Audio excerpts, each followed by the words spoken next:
All right, thank you very much, everyone, for joining the first town hall for the APrIGF 2025. So just for your information, the town hall is an open mic session for everyone to contribute to the conversation.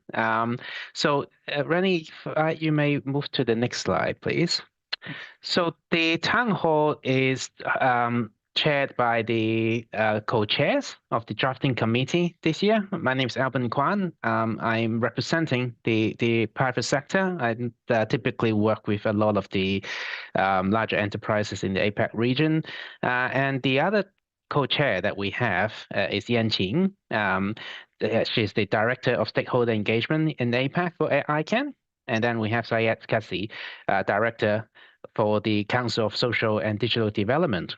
So you may notice that in previous years, we only have 2 co-chairs, but we have 3 co-chairs this year, mainly because, this year we have the Wizards Plus 20 engagement as well. And, in our synthesis document that we will introduce to you later on, there will be a special part that we include. So because of this, we have 3 people on the co-chair for the drafting committee. So in this year drafting committee, we're glad to have about 21 people joining the committee. You feel free to join as well, or contribute as well if you want. Rennie, please move to the next slide. So now, drafting committee is looking after a particular document called the synthesis document. It is a collection of the common interest relevance to internet governance in APAC region that what is discussed in the APrIGF this year. And we want to highlight all the discussion, innovation, and inspiration that we've done in this APrIGF meeting, and to incorporate it in the document together. That's basically what we are doing in the synthesis document. So anything that you have asked in the previous sessions and during this particular open mic process, we will try to incorporate everything and all your comment into this synthesis document. So this is what we are doing today. So may I pass the time to Chyn to continue the next slide, please? Thanks, Alban. Yeah, so just to share with everyone, just the process, Alban has mentioned this, but the drafting committee is reconstituted every year. Typically, it's about a couple months or so before the APrIGF. We would do a call for drafting committee members. And then we go into public input, which is an online comment platform, which we'll show you in a bit as well. So actually, draft 0 for the synthesis document has already been published, and we want to welcome everybody to put in your comments there. Again, we'll show a little bit how it looks like, but it is already open currently at the online comment platform. And then now, right on today is the town hall sessions, which are basically today and tomorrow for the APrIGF town hall, where it's open mic, and we do get input verbally as well. So we do encourage whoever that speaks up later to also put in your comments in the platform, because it's just easier to track that way. But hopefully you'll be okay to sharing with us verbally as well today in the town hall on your views or inputs or key highlights or discussions from sessions that you've attended earlier at this APrIGF. And then after the town hall session today, the online comment platform will be open for a little more for everyone to put in your input.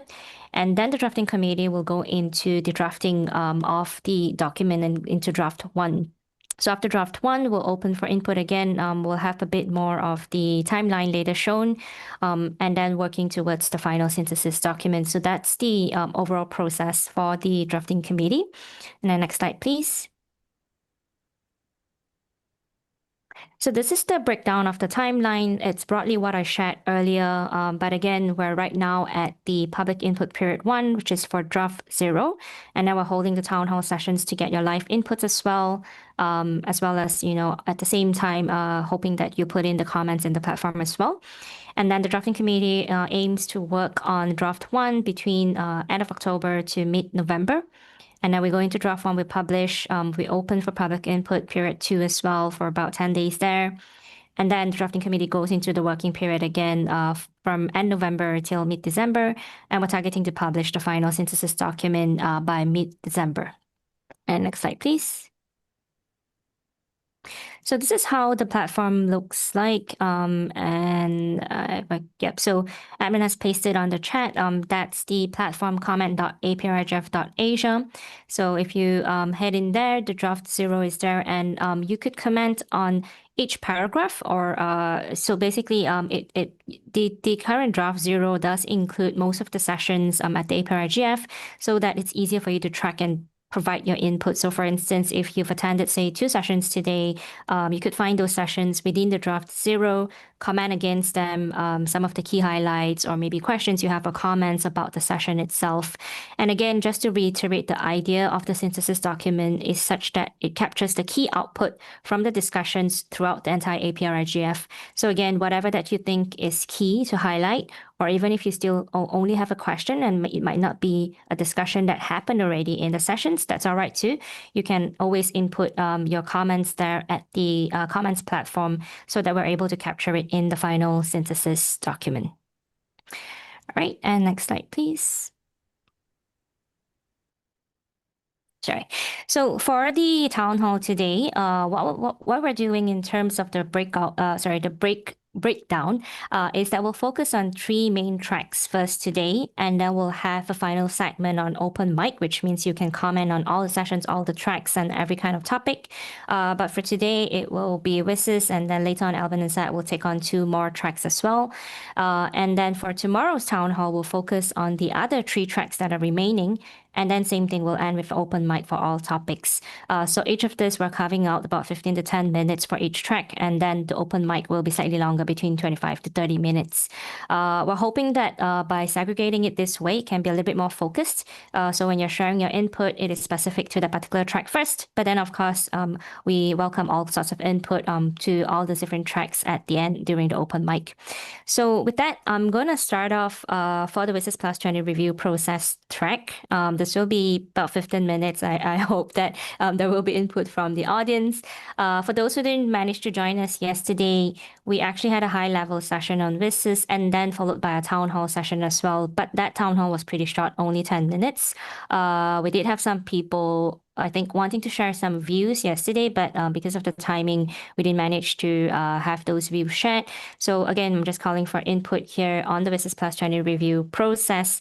So it can be any sharing that you've heard throughout the sessions that are held during APrIGF. So it can be the high-level session or the session that was held today. It can be any sharing specific to the 0 draft. If you or your entity or your stakeholder group submitted input to the 0 draft and you'd like to highlight it here or share it here, please feel free to raise your hands, or any kind of next steps or call to action for the regional community here.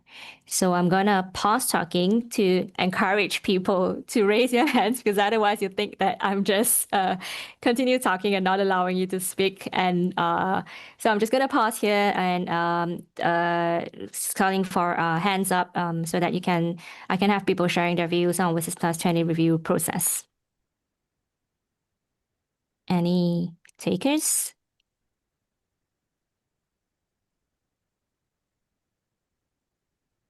No? Or maybe just a show of hands, since we're in this session. Maybe if you all could just maybe react with a thumbs up for those who did attend any of the WSIS session. It could be yesterday, it could be today, or maybe even the pre-web webinars that we held. Seeing some thumbs up. It's quite a lot of hands then. Like, could anyone just maybe just share a little bit on something interesting that you heard, or something that you haven't known about, and then maybe what you heard in the session. All right, Anna, go ahead. Kia ora. Hi, everyone. My name is Anna McAllister. I work at Internet NZ. I'm also very luckily a fellow this year. Apologies, it's about 11 p.m. in my time zone, so it's quite a late one for me, but I just wanted to highlight a written submission that was supported by myself and my colleagues at Internet NZ on the WSIS 0 draft on behalf of First Peoples and Indigenous Peoples panel that I was a part of at the APrIGF week before last, potentially. I think that our written submission highlights a really important need to clarify Indigenous people's roles as separate from other marginalised communities and needing particular space. I'll drop it in the comments. Thank you. Thanks for sharing. That did come out as one of the themes that the plenary or the panel speakers talked about as well yesterday. I think on Bridging Digital Divide, that they did mention specifically on Indigenous people as well. Any other takers or sharing input from anything WISs, any of the sessions, any highlights that you've heard of yesterday, today, or your own submitted written input to the Zero Draft? Or should I make everyone give me a thumbs up again? I'll just randomly call out names. Should I do that or not? And this time, no one would give me thumbs up, maybe. I think you should invite one by one. I should invite. The names you like were interesting, in fact. Who? How do I do the random? Well, I think yesterday, I think the youth would like to share something. Not sure if that person is here today. But if you are, or any other youth that want to share, please feel free to do so. I suppose we have just started the session, so you may need some time to prepare your comment. Maybe I'll jump in and share something first, so you can start thinking about it, and start thinking about what you want to say. So I did also submit a comment on the WISIS +20 on behalf of the private sector in APAC as well. I think that's a very interesting experience for me, because when I talk to a lot of the private sector, the larger company in the region, I think they are entirely unaware of this particular process happening at the moment, and it certainly raised a concern in my mind that are we having all the stakeholders in place to talk about these very important questions. And it also speaks to the funding issue of IGF. If we are to establish a healthy IGF that is not government funded, and there should be a non-governmental funding. Where that funding should come from, ideally it should come from private sector, unless civil society have a lot of money, which is unlikely. Then we have to find a way to attract people to be interested in the internet governance issues that we discuss as well. So I won't go through too much of the actual content, but I think this is a point that I want to highlight. When I try to talk to people about this, especially those internet platforms in Asia Pac, they are entirely unaware. So that's something that I think worth for us to think about from a governance perspective.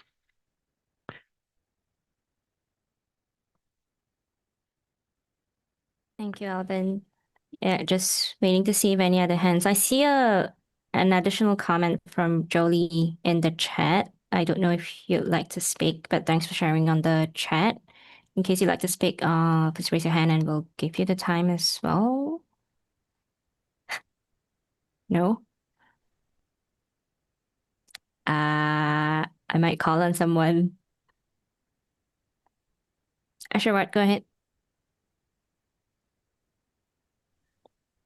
Hi, hi, Asherat for the record. So I do echo with what Alban said. We need to bring in all the stakeholders, private sectors, the technical communities, of course, civil society, academia, and all those.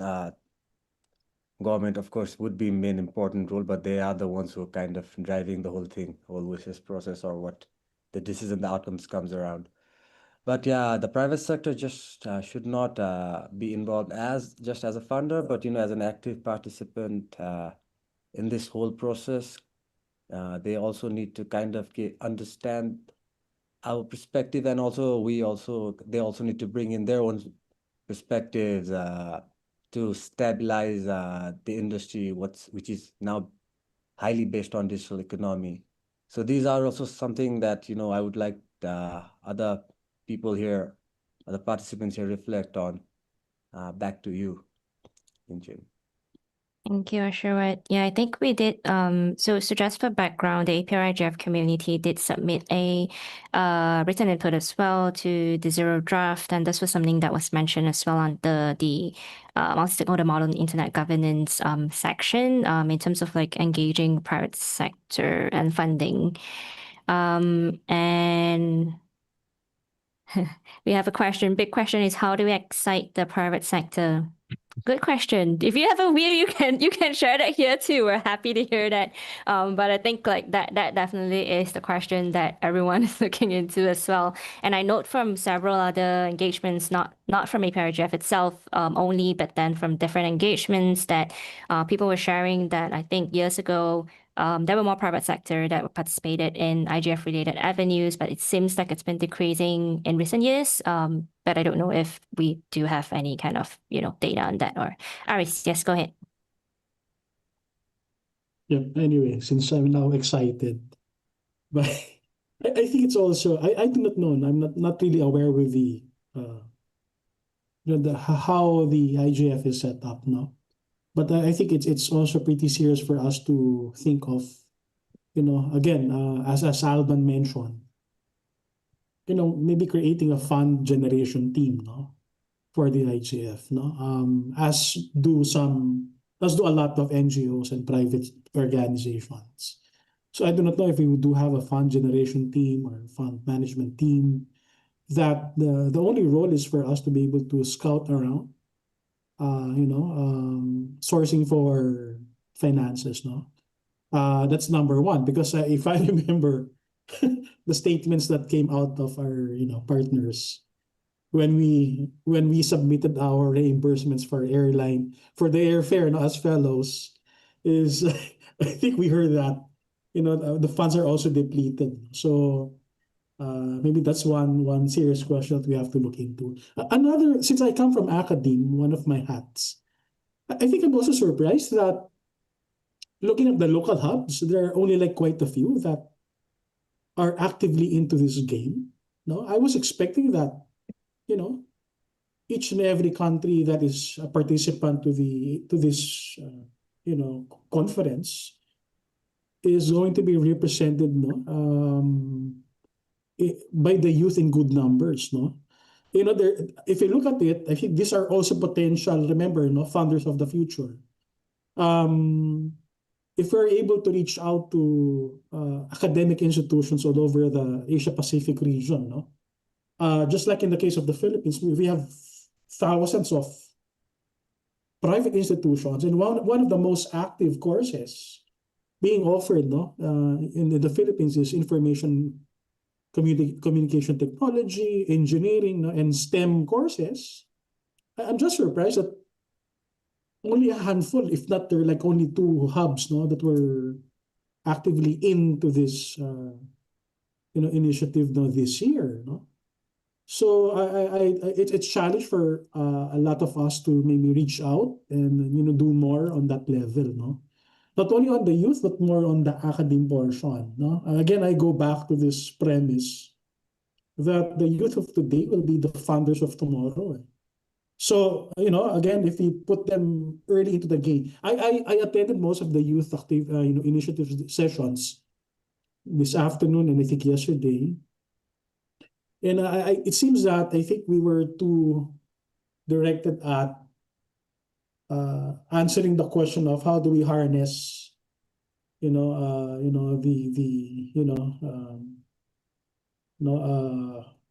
our internet onto helping the youth. But it's also maybe asking the question, how can the youth be empowered to bring out for them to be able to, again, how do we empower them to to be participants into our initiatives at this point.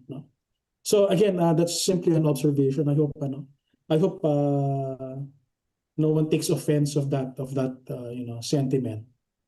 And I look forward to more academicians and youth participation to these sessions. Thank you. Thank you, Aris. So just nice we have Bea, who will likely share from a youth perspective. So I think that might respond to it. Bea, go ahead. Thanks, Yien Chyn. I know yesterday you were calling on us, and I'm so sorry to my mentors. They were all chatting me at the same time, and I was eating. I'll be for real. I was eating during that time, so I really apologize, but glad to have that town hall session today. But again, hi everyone. This is Bea. I just really want to take the moment to share what the youth community in the APAC region have been doing or have been working on together. Over the past few months, we've been deeply engaged in the WSIS Plus 20 review process. Earlier this year, we launched a webinar series. It was a 2-day event to help the young people really understand what WSIS Plus 20 process is about and understand the key issues that will be discussed during WSIS Plus 20. And the learning process became the foundation for what came next, which was our joint youth letter statement on the WSIS Plus 20 Zero draft, facilitated by NetMission.Asia. And on September 24th, more than around 60 youth leaders from across the Asia Pacific region came together to endorse that joint letter that we created. The result of months of collaboration, open discussion, and community drafting. We gathered over 120 written comments from many youths around 18 economies and held around a 2.5-hour live editing session where youth really worked together line by line to finalize that document. And yesterday in the chat, I quickly shared kind of the 3 points that we shared in that joint letter, which is number 1, it's recognizing youth as stakeholders beyond beneficiaries, moving from being consulted to being active decision makers in internet governance. And number 2 was closing the digital divide with attention to gender, linguistic, and cultural diversity, making sure access is meaningful and inclusive. And number 3 was building responsible and equitable innovation for future generations, ensuring that technology develops in ethical and sustainable ways. And I think this wasn't just about policy language, or it's really about showing that the youth care about public policy and that we've always been ready to be part of shaping the future of the internet. And I do just want to add very quickly, as we look forward to future APrIGFs, I think it's really important that YIGF is given more time and space. Don't get me wrong, I really appreciate still that each host country that has YIGF gives us a space, but sometimes maybe one day can be quite overwhelming for youth. I mean, YIGF is where many young people first learn or engage and prepare to join APrIGF discussions. And doing everything in one day can be really tough, especially with the effort that the youth put into it. And if we truly believe in sustaining youth participation, then supporting maybe at least a 2-day YIGF would make a huge difference. It's not about asking for extra. It's about showing that when we say youth are the future, we're also meaning to support them here in the present. But that's all from me, and I hope that again, we have more people to continue to support the youth and try to motivate us more to keep pushing through, right? But thank you so much, Yien Chyn. Over to you. Thank you, Bea. I think the region is very open to encouraging youth participation as well. And it does seem like it's more of a strong team, especially this few years, more and more like stronger and stronger. So hopefully we're able to move that along as well subsequently. And I do have Kwan as well. I'm sorry if I butchered the pronunciation of your name, but over to you. All right, thank you very much, Yien, and good morning, good afternoon, good evening, depending on where you are hearing me from. So my name is Kunle Olorundare. I'm joining from Nigeria, and it's a pleasure to be on this call. And I'm so much excited with respect to the topic that we are discussing now, which is the WSIS Plus 20 review process. And I think it has been a very good one. And so far, so good. I think WSIS has brought a lot of good to us for the past 20 years. And the first thing that we should be thinking about now is how do we ensure that, yes, this process is made permanent? I think that is very crucial, very, very crucial in the sense that we all can look at the scorecard of WSIS and say, yes, I think it has brought more goods to us. And that is why we should be thinking about how we are going to make it permanent. That is number one. Then number two, the issue of, multi-stakeholderism, I think it's something that is at the heart of, the WSIS and, of course, the IGF, which, of course, is one of the major, resultant event that we get from WSIS.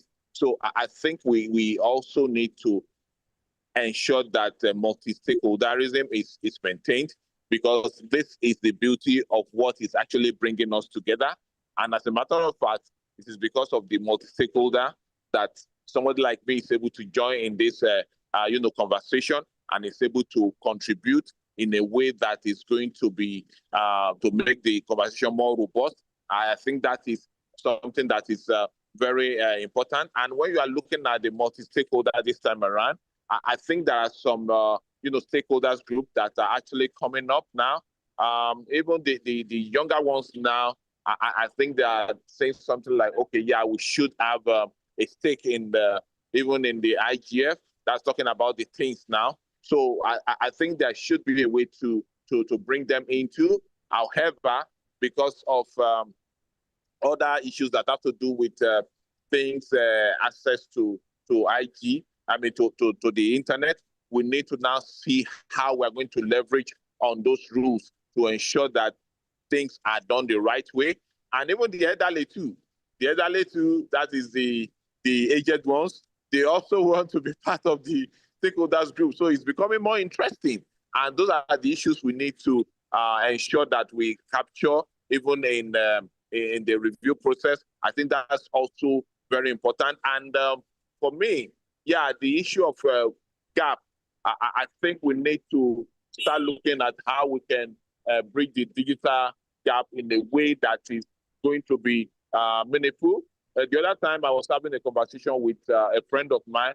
We're talking about, meaningful connectivity, not just connectivity. And when you're talking about this gap too, so we're talking about how we're going to bridge the gap in a meaningful way that is going to help all the stakeholders. I think that is also important. So these are some of the things that we really need to, ensure that we capture very well, even in this review process, so that at the end of the day, what we are going to have is going to give us a more robust, output. And if I may just say one last thing, it is also very important that all the stakeholders should now be identified specifically, so that it won't be something that we just think in our mind that, okay, these are the stakeholders that should be covered. Each one of them should be itemized. Oh, civil society, oh, government, academia, okay, the tech community, the youth, as it were.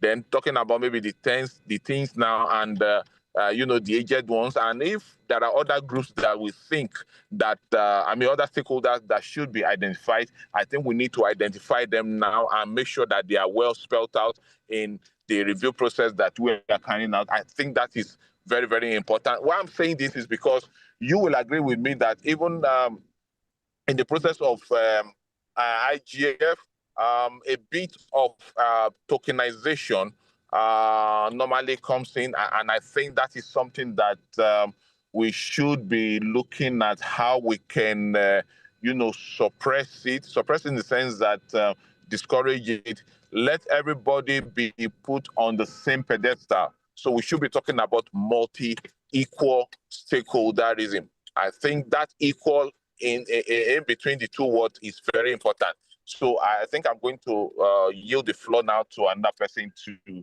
make contribution. Thank you very much. And I see it as a rare privilege to contribute to this conversation. Thank you. Thank you. Thank you for sharing your broad perspectives. And again, I encourage everyone to put in all your input in the platform itself, which is comments.APrIGF Asia. I think I got that right. Anyway, we'll have that at the end as well. I will soon turn it over to the next track, and Syed will be leading that, but I wanted to ensure that we don't miss out what's discussed in the chat as well. I was just about to call on Alban to respond to the private sector question, but he was very responsible, so he responded in the chat. So do take a look at his response. But there's just two comments I'm going to read out anyway. From Suhasini, inclusion of youth with PWDs, different gender identities on this, and government regulations on assistive devices and adaptive technology. Also, digital transformation could push people deaf and visually impaired to the vulnerable state of data security. And then we did have one other comment. Sorry, just give me a second. From Rafi, given structural issues regarding efficiency and provision of services by the government in developing economies, government-led initiatives need to be audited and tracked by international bodies, as was suggested yesterday in the session, Rethinking Universal Service Funds. This ineffectiveness in providing basic rights puts a question on government claims of inclusive development when the reality on the ground doesn't change much. Again, thanks for those comments. I encourage you to put in the platform, and then now I'll hand it to Syed to take on the next track. Syed, over to you. Yeah, thank you, Chyn, Alban. And also already, since this is the last session, in fact, the energy level is also depleting. And I know, so getting inputs and comments is equally difficult, and especially when it is online, sitting on the same chair and table and kind of engagement. So nevertheless, so we are doing this exercise, as Chyn has mentioned. I think all of you who are still here till this end moment, I think thank you for being here. But then this exercise is very important because of the objectives that already has been shared. And especially during the sessions, we don't get time even to share our comments and observations generally. And since this is a platform, very informal, it's not a formal setting, informal, nothing right or wrong, good or bad, but I think we are inviting observations that you may have specific to this access and inclusion that I'm sharing on the screen. Anything that, if you can see those questions, any observations you may have specific to the area, geographies, economies that you are, and especially those 7 access and inclusion sessions that was being held or were being held since yesterday. There are total 7 sessions listed under this thematic area. So if already you have attended some sessions yesterday, you may have some reflections, and also today, if you have attended, you may have some reflections. And so the questions are in front of you. Anything that you feel very strongly about that access and inclusion part, the complex dimensions of it. Of course, this subject has been quite discussed very often. I think universally discussed thematic area, and most lovable, most I think most participative area in terms of how we strongly feel about that.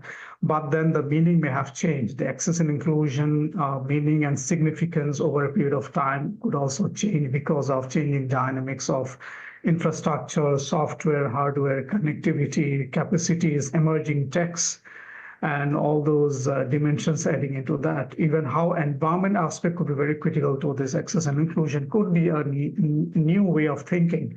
So I invite all of you, please raise your hand, 1 hand, 2 hands, whatever, how many hands you have, and please share your perspective so that we can take note of that, and it will be very helpful for us into also compiling into the synthesis document. That is what we want. So please raise your hand, or you may put something on the comment on the chat.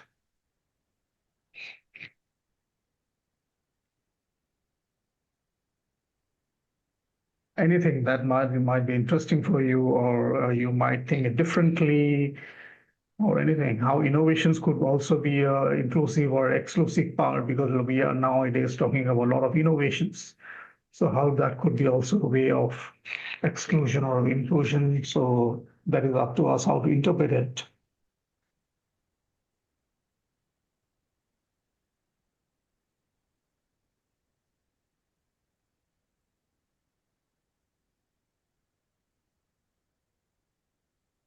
to anybody?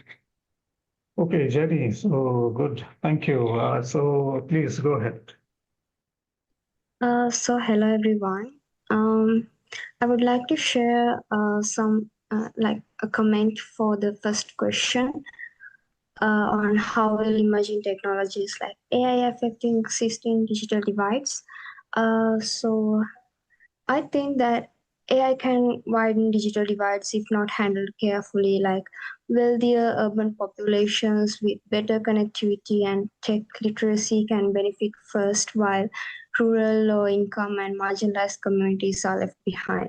So, if I take where I live in Sri Lanka, like AI based education tools or job platforms often reach youth first, living in rural, leaving the rural students with fewer opportunities. So to avoid these, policies should focus on affordable access, local language AI tools, and targeted digital literacy programs to ensure the group is not left behind. So that's my comment on that. Thank you, Jenny. I think you or somebody yesterday also raised a similar point that, especially from Sri Lankan perspective also, where beyond the cities, the challenges are many, many in terms of this inclusion part, the access part of skills, money, resources, devices.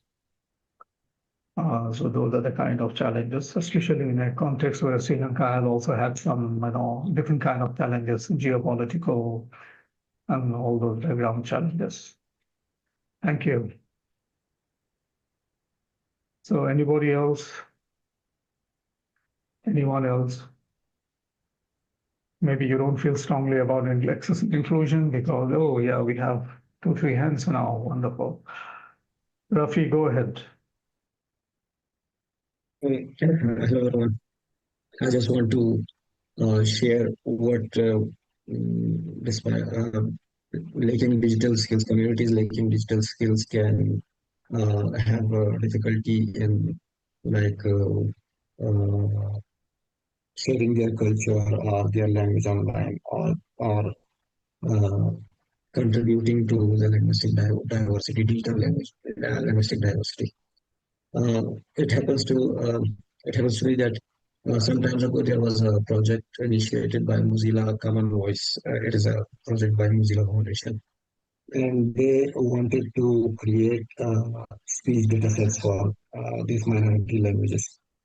And they initiated the project, and it was open source, so everyone could record their speech and upload it to their cloud. But one thing I noticed was that many people, many in the community, like they didn't know how to maneuver through website, like access a website and how to use a web platform. So I think it was it couldn't benefit fully the project. The project couldn't get to its maximum potential because of these digital skills, lack of digital skills in the broader community. So when governments, they need to, when they say that they have to they have to inclusive, get to inclusive development and strengthen these indigenous communities or these marginalized communities by supporting their culture or language. They have to keep in mind that in this age, culture and language, they live when they are digitally active or digitally alive. But when people don't know how to access digital tools or digital platforms, ultimately these efforts will go in vain. Thank you. I think very well said. And also, I sometimes feel even the level of digital literacy is also becoming a challenge because that's because the layers of digital literacy levels also have to grow up or also have to. It's because it's expanding because newer emerging techs are emerging coming up. So the whole definition and the context of digital literacy and the skilling is also changing over a period of time. Thank you. So I can see here Subhashini, over to you. Hello everyone, I'm Subhashini Shrestha, a local fellow of APrIGF. I want to talk about the digital accessibility along with the digital inclusion.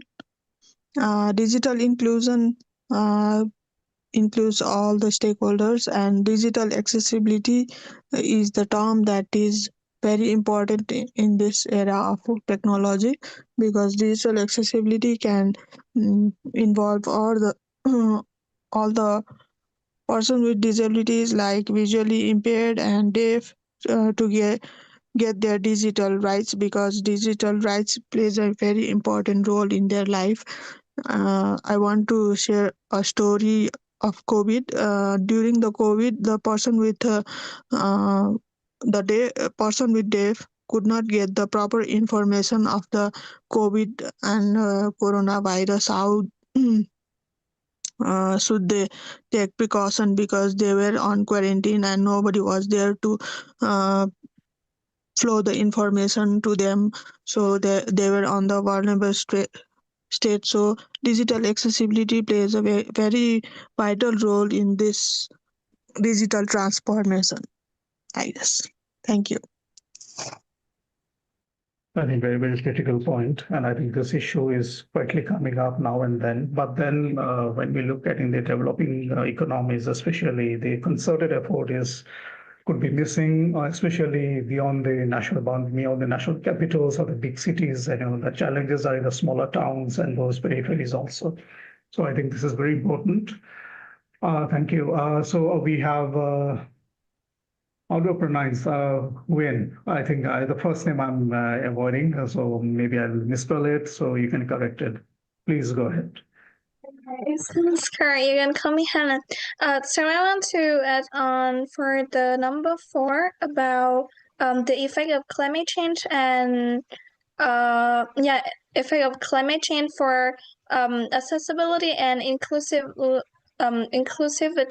Like recently, Vietnam faced like 2 of the worst typhoon within 50 and even like within our history. So because of the severity, like a lot of marginalized and remote area cannot reach out for help in case of like disaster resilient. So it's also kind of directly affect the life of people with a lot of like let's control system, and especially in my country, Vietnam, we don't have the digital affair or digital of like internet governance to support the citizen. So most of the cases we depend on the very low accessibility and wait for the emergency help, and even from another country. So and also I learned from the case of our neighbor Myanmar, like some years ago Myanmar also have a very serious flooding that they cut down all like a large area for the internet and call for urgent help. So I think for our thesis document this year, there should be a kind of link between the sustainability issue and like climate change issue with our accessibility of internet governance for marginalized and remote area where the vulnerables suffer from the lack of accessibility. Thank you, Mark. I think this is very important. Yesterday also, I think somebody was saying, or we discussed that, I think with increasing climate change, in fact, the natural disaster calamities happening. So what are the preparedness in terms of this resilience of connectivity we are talking about, and also the emergency support system? Do we also need to focus on mobile telecom infrastructures or such kind of alternatives, especially in hilly, Himalayan hilly regions, remote areas that you mentioned? And I totally appreciate that. This is a very important point, and going forward, this could be one of the very important priorities for every economist going forward. Those especially in the vulnerable zones. That is what I have to say. Thank you. So we have MJ from Bhutan. Manoj Adhikari from Bhutan. So yesterday you were in a very traditional dress, today in a very different dress. Thank you for your colorful appearance. Manoj, please go ahead. Well, thank you. Just showing a different dress out here. Well, my thing is to supplement to our friend from Vietnam on question number 4, more on the political unrest part. In my view, these issues are not just global headlines. They directly affect who gets to participate and how. When we talk about access and inclusion, we often think about internet speed or digital tool, but real access also depends on stability, safety, and the freedom to connect and share ideas, I feel. A very real example is what we just experienced, the APrIGF Nepal event, which had to be moved to a virtual form rather than in Kathmandu. That moment showed how political unrest can suddenly change access, not just to physical spaces, but also to energy and collaboration that happens when people meet face to face. For many of us, especially those from smaller countries like in Bhutan or the least developed, physical participation is more of once in a lifetime chance to build networks, learn from others, and be truly included as well. Virtual meeting, yes, it helps us stay connected, but they can't replace human presence, shared laughter, and those small about powerful hallway conversations, pairings and all. So as we think about access and inclusion, let's remember, I would conclude on that it's not only about connecting devices, it's about connecting people, voices, and experiences, even in the times of uncertainty. And well, maybe next time, if fellows could be re-invited to the physical event, that would be a wonderful example of real inclusion, I feel. Well, that's my sum up. I hope it made some sense. So I think good that with your views also you have a recommendation that next year in person we can all be there somewhere either in Nepal or in some other country. Thank you, Manoj, for sharing that. So we have Nashala Joshi. Please go ahead. Hi, yes, I hope I'm visible and audible to everyone. Hello, everyone. I'm Nasla Joshi. I'm one of the participants for the APrIGF, and I'm also one of the participating member and also organizing member for the Youth IGF Nepal 2025. So my opinions, I think adding on to what Manoj already told in the group around the political aspect, the political effect of the entire internet governance is also, I think, around as I've seen in my own country, a lot of workshops, these technical workshops or capacity development workshop, especially in the local level, in the municipal or ward levels in Nepal, tend to be the participation tend to be biased to the political leadership that the ward offices have or the municipal offices have, and that sort of creates the sort of barrier for common people to come into these workshops or this participate in these dialogues, because already the participation is very politically biased. Already the kind of conversations are going to tend towards inclined towards one political party and their beliefs in the technical systems and how it should look like. Another of my opinions and also I would say questions in some regard would be around the 2 and 3 number questions. Yesterday I got to attend these workshops around digital public infrastructure, and especially we talked about digital IDs. In Nepal, we also have national ID systems, which is getting a lot of popularity and a lot of discourses as well in terms of how is it being worked on, what kind of platform we're building, who is governing our data, how is our data being used, and all of that. So in all of this conversation, I think we're also something that we need to talk about is around the standardization of rights protection, the rights to information, the rights to be forgotten, because a lot of time we have to be on the systems to access some of the government services. And if the systems is built in a way that you are in some way compelled to actually give your personal and sensitive data, then where do we build the line for right to erase or right to be forgotten or right to object to the processing and everything of this data as well? I think that's a sort of standardization we need to think about when we talk about digital public infrastructure and especially our personal data over the internet. And also, I guess there needs to be more accountability from the private sector as well in terms of safety and security, especially as we have seen in the recent Gen Z movement. And I think all the movements around the world, right?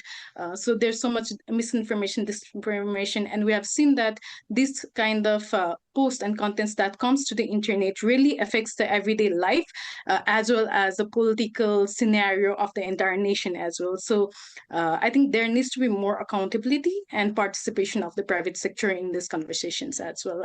And with that, I'll close my remarks. Thank you. Thank you so much. And I think just one point from my side is that I think Nepal is a global case study in terms of how the digital, the ecosystem has responded, or what happened exactly, the context, the repercussions, the outcome, and all. So there could be many multidimensional, I think, narratives or some cases or some, perspectives emerging, and that could be interesting also going forward. So I can see Ming Chung, please go ahead. All right. So I wanted to address a little bit about the question of 5. So in my case, because I'm the youth advocate, so I'm going to give some insights as for the young perspectives.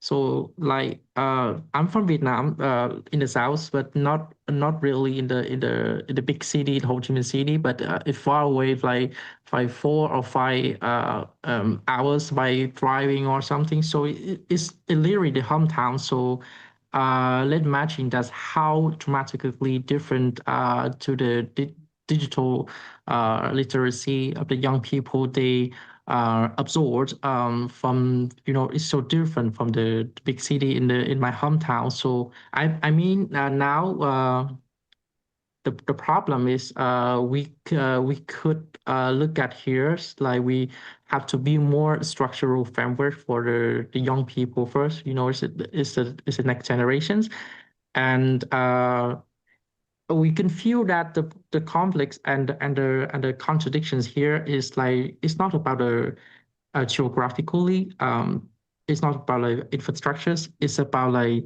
the meaningful connectivity. So my strategies here for as a youth perspectives that we have to have like the cross-border partnerships for them, that we collect the testimonies and local voices, the lived experience, the lived realities. It's not just from policy experts, I would say it. And we should have like the mentorship that we recognize the innovation and that comes from the grassroots resilience. And the viewpoints for the strategies, we should be is the way to go, that we for example in mentorship or something, we collaborate with in the regional context or something. We have to localize that. We have to localize the digital literacy and respect. Respect and the way we addressing that, respect the languages, the identity, and the economic context, especially for women, indigenous youth, and micro entrepreneurships. So I think it's going to be a meaningful strategies when we address and want to engage more the young generation into that conflicts and want to reach that. Thank you. Thank you. And I liked, I think you repeatedly said about the strategies. It is very, very important. And I think that strategies has to be more bottom up, more decentralized, and more localized, as you highlighted time and again. Thank you for sharing those. So Jasmine, I saw your hand sometime back, and it's not there right now. So you wanted to say something?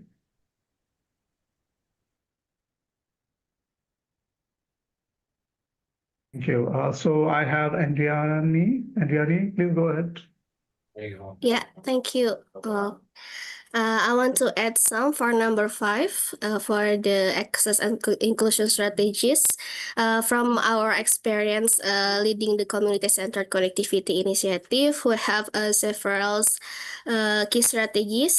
Number 1 is collaborations with the regional knowledge and capacity building sharings like APrIGF, like this event, and we can do the peer-to-peer learning and also the multi-stakeholder collaborations. And number 3 is for inclusive policy and regulatory innovations. Maybe we can make a regulatory sandbox, so we can create a safe space for testing innovations access model.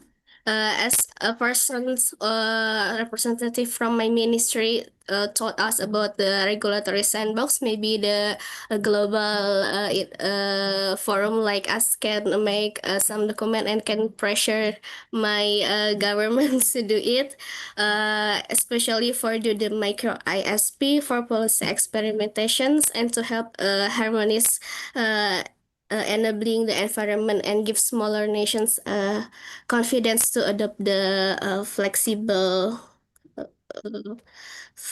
framework. Thank you. Thank you, Andiana, for sharing all those important insights and about the regulatory sandbox. I think there are a lot of things to discuss going forward, and we will note down. From which country you are? From which economy, Andiana? You're from which Indonesia. Economy? Indonesia, all right. Thank you. So I can see Maria once again. Yesterday we met, today also. Please go ahead. Yes, okay. To be honest, I wouldn't have known about this WSIS document at all if I hadn't been selected as APrIGF fellow this time. And it's ironic because I actually was a former librarian and I've been attending library conference just to keep myself updated. So I think decades ago when I first heard of WSIS, I thought it was just a one-time event. And I'm really surprised that it has been doing a lot during these years. So in most of the sessions I attended, I keep encountering the word meaningful, as in meaningful access, right? Meaningful connectivity, participation, representation, voice, a meaningful seat at the table. So somehow it stuck in my mind. So it goes beyond mere presence or technical access, but it refers to the ability of every stakeholder to engage effectively, influence outcomes, and have their perspectives respected within decision-making spaces. So I appreciate all these various platforms which the UN is also supporting. So it may not always be feasible to have all the stakeholders in one room, even physically, virtually, or whatever, but meaningful participation means that voices are not only heard, but also taken into account in shaping policies and outcomes. And safe spaces are not spontaneous, so like they are deliberately constructed through facilitation, great moderation, design, and respect of culture. That's all for me. Thank you for your, again, quote unquote, meaningful comments. Thank you so much, Maria. So any hands, any fingers, any thumbs up? Or Ivasana, over to you. If you may be quick also, because I am getting a signal from my colleagues that we need to also move. So hi everyone, I'm Ivasana Pradhan, APrIGF fellow from Nepal. And in Nepal, there's been progress in expanding digital access, but inclusion still depends heavily on who has the skills and confidence to participate meaningfully online. And to build and emphasize on mentorship, I think it must be intentional about reaching women and marginalized youth. So like, for example, actively recruiting mentors from underrepresented groups so mentees can see themselves in their guides, and designing programs with clear goals to build not just digital skills, but also confidence and leadership. And also like ensuring these partnerships are not a one-way street, but also like a true exchange where, local knowledge and innovation from the grassroots levels are also valued. So I think when we localize mentorship with this lens of inclusion, that's when we truly empower the next generation to, shape it. So yeah, that's what I wanted to say. Thank you.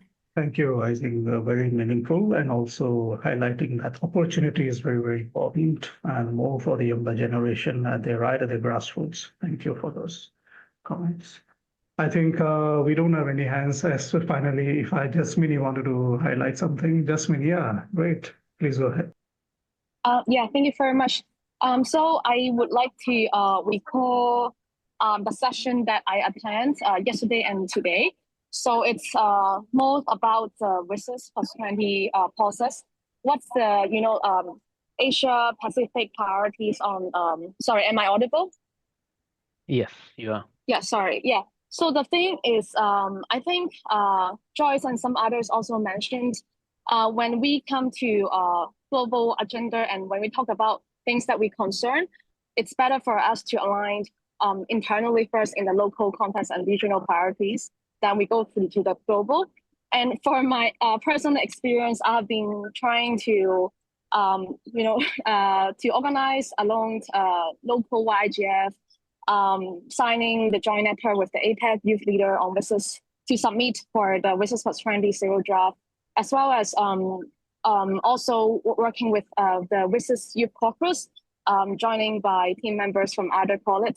So it's just different three levels of participation I've been trying on. And still, I feel like when it comes to execution and really preaching the knowledge and skill set, and also to get our local government connected and be listening to what we, especially the youth, has been addressing on WSIS +20 requests, it's really difficult.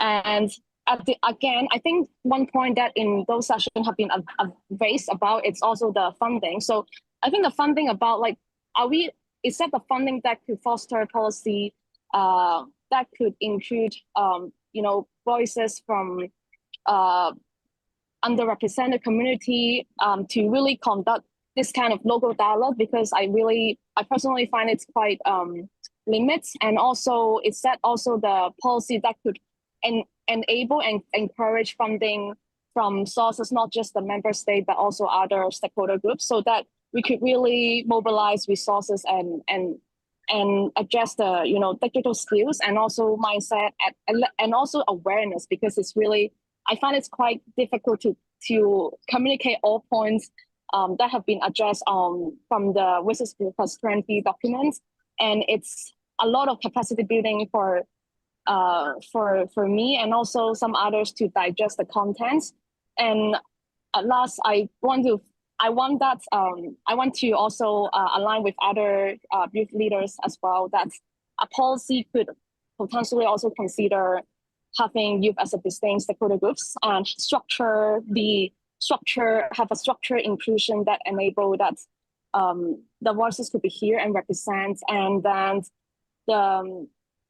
playing a role in earlier stage of decision making, so that it's a truly inclusive process.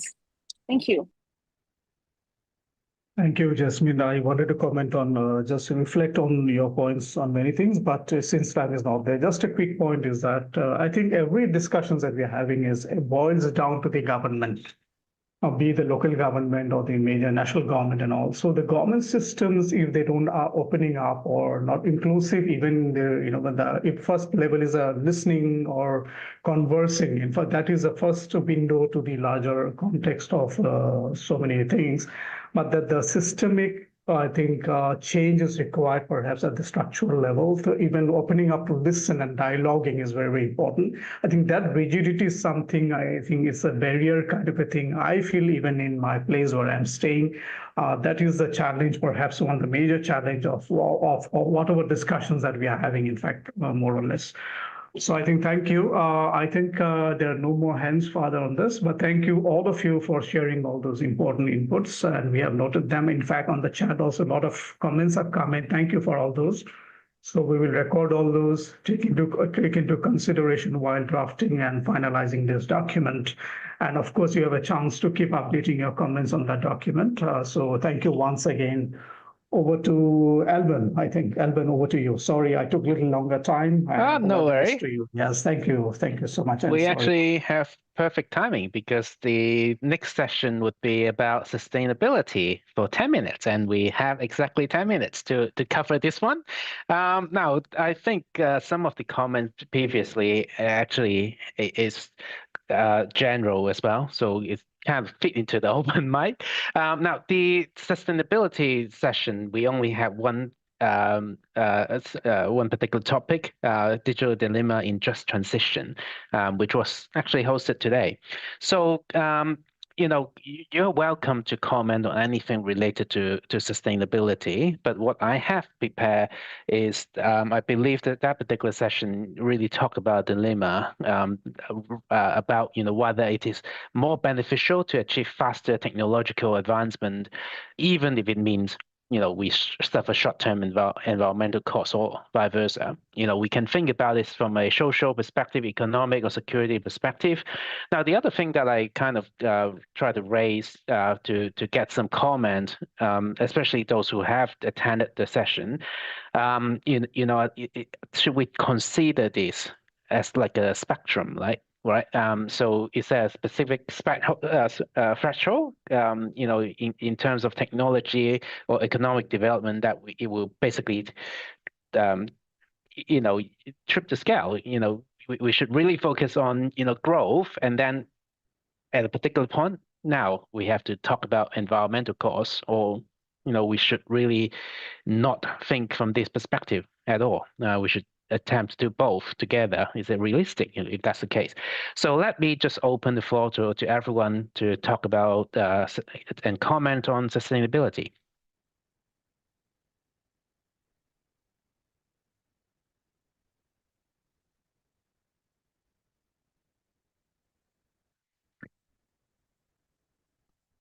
If not, you can talk about anything as well, because we can change this into open mic as well.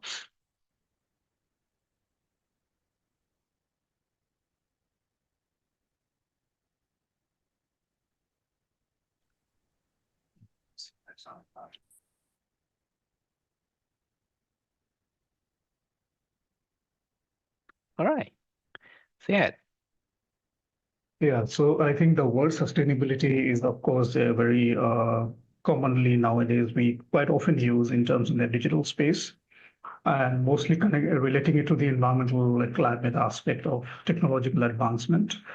But I think I have another dimension, just a thought. It's not that we often discuss, is that of course there is a technological advancement is happening very faster, because emerging techs are coming. One technology is there, people have just started using it, then another comes in, so another layer comes in, another AI is now coming in at the top of everything. So at that point of time, I feel that imagine a community which is living in a very remote or very lower economies, especially those challenges.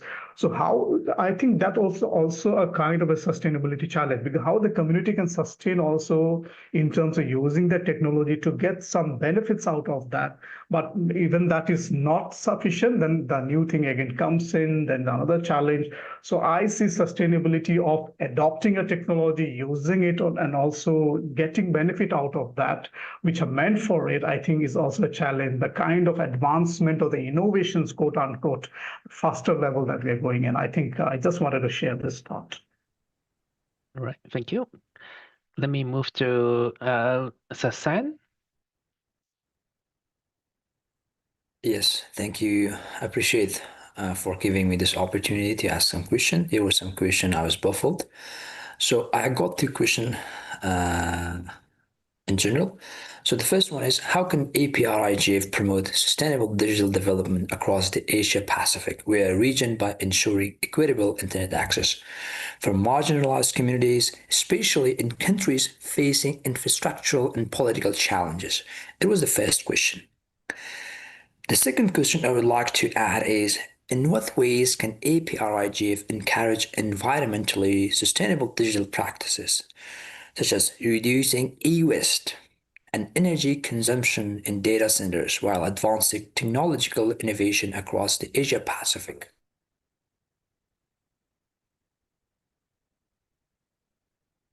Okay. Do you want to any response from you on this question, or if you want to post this to other to comment, if I may ask you to also type it into the comment as well, just so that people have reference to the question. In case you didn't get my question, I'm gonna come up with in the comment. Yep. Thank you.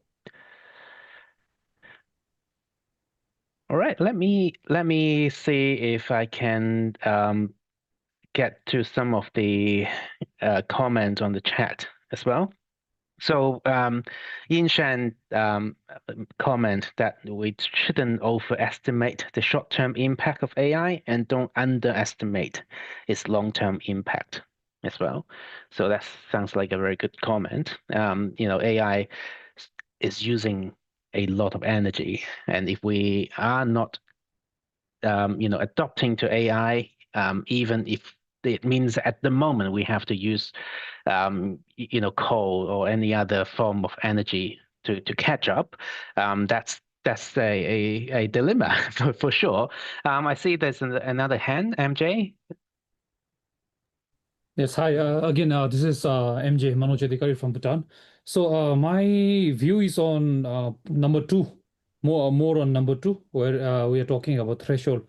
I think Bhutan gives us a very real and timely example to think about. We have recently become the first government in the world to mine Bitcoin legally using our surplus clean hydropower.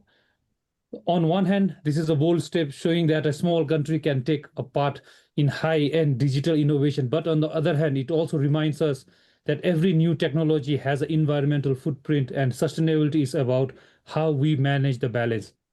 For me, it's not about choosing between technology and the environment. It's about asking the right question. Can technology itself be used to make development more sustainable? In Bhutan's case, if Bitcoin mining is powered by clean hydropower and the profits are used to fund education, digital inclusion, and renewable innovation, then technology becomes a tool of sustainability and not a threat. That's what I feel. The real threshold, therefore, is not economic, it's ethical and strategic. It's about knowing why we adopt a technology, who benefits, and how it impacts the future generation. As someone from cybersecurity and ICT background, and also a very regular part of Bhutan NOG and SANOG, I see sustainability not only as protecting the planet, but also protecting trust, stability, and fairness in our digital growth. So yes, technology can and should advance, but only when it respects the environment and reflects our values. Well, that's from a Bhutanese fellow. I think the biasness coming here. I hope I made some sense there. Yeah, definitely. Thank you very much. I have 2 minutes left. So let me go to just a reminder, Sultan has posted some question on the chat. If you want to address his question, feel free to have a look at the questions. I want to read out Edmund's comment. I think APrIGF can be a repository of some sort of the advancement on sustainability by archiving the discussion of the topic over time in the APAC Internet Governance community. All right. Okay. If you have commented, feel free to also raise your hand, and you can just give us your comment as well. Let me see if I can read out one more before I close the meeting. So I want to point this out. Winston comment on the chat that some of the comment raised fundamental issues, and we should have the opportunity to comment on the next public draft of this synthesis document. I think this is where I think we can actually continue the discussions in some form as well, because when we comment on the draft, you have the opportunity to actually lay out your argument and your concern a bit more concretely as well. So hopefully we can do that. I think we are running out of time. for the open mic today. Remember that tomorrow we also have another session as well. So please do join the sessions in the morning and in the afternoon, and then join us for the open mic for your comment. All right. So let me see if any of the co-chair have any things to add before we close the meeting. Good to close because we all need to go home and go out of the room and enjoy the evening or morning or night. Yeah, sure. All right. Thank you very much for all your comment and participation today. Thank you. Thank you. Bye-bye, Yeah, everyone. bye. See Bye. you tomorrow. Bye. Bye-bye. Bye-bye, everybody. Bye bye, everyone. Thank you. See you tomorrow.